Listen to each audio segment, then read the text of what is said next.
Hello viewers, আশা করি তোমরা সবাই ভালো আছো। আমিও ভালো আছি। আজকে তোমাদের সঙ্গে ফুলকপির চপের রেসিপি শেয়ার করব।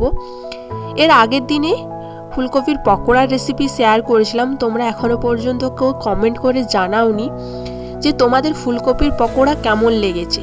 আর আমি ডেসক্রিপশানে লিংক পিন করে দেব, তো তোমরা ঝটপট ডেসক্রিপশানে গিয়ে দেখে এসো ফুলকপির এই পকোড়ার রেসিপি। আর আমায় কমেন্ট করে জানাও এই ফুলকপির পকোড়া না ফুলকপির চপ ভালো লেগেছে। তো চলো শুরু করা যাক আজকের এই ফুলকপির চপের রেসিপি। চপের জন্য আমি প্রথমেই কিছুটা চিনে বাদাম ভেজে তুলে নিয়েছি আগে সাদা তেলের মধ্যে দিয়ে। এরপর আবারও কিছুটা কড়াইয়ে তেল গরম করে আগে থেকে গ্রেট করা ফুলকপি তেলের মধ্যে দিয়ে স্বাদমতো লবণ হলুদ গুঁড়ো দিয়ে কিছুক্ষণ ভেজে নিয়েছি।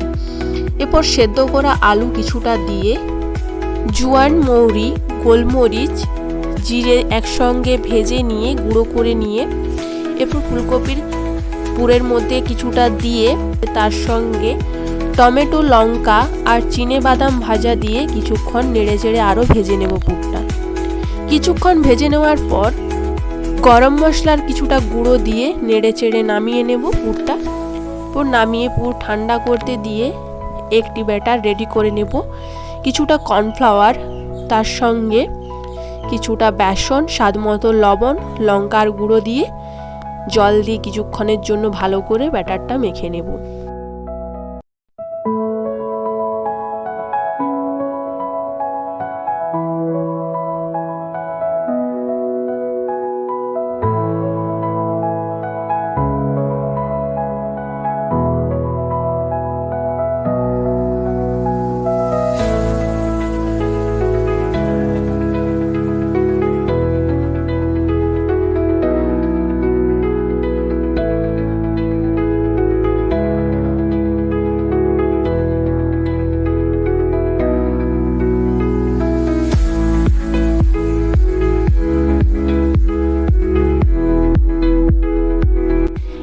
ব্যাটারটি পুরোপুরিভাবে রেডি করে নিয়ে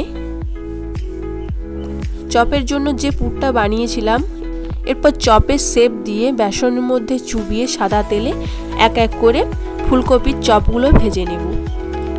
তো আমি ফুলকপির চপ ভাজি, তোমাদেরও এই ফুলকপির চপের রেসিপি কেমন লাগলো কমেন্ট করে জানাও।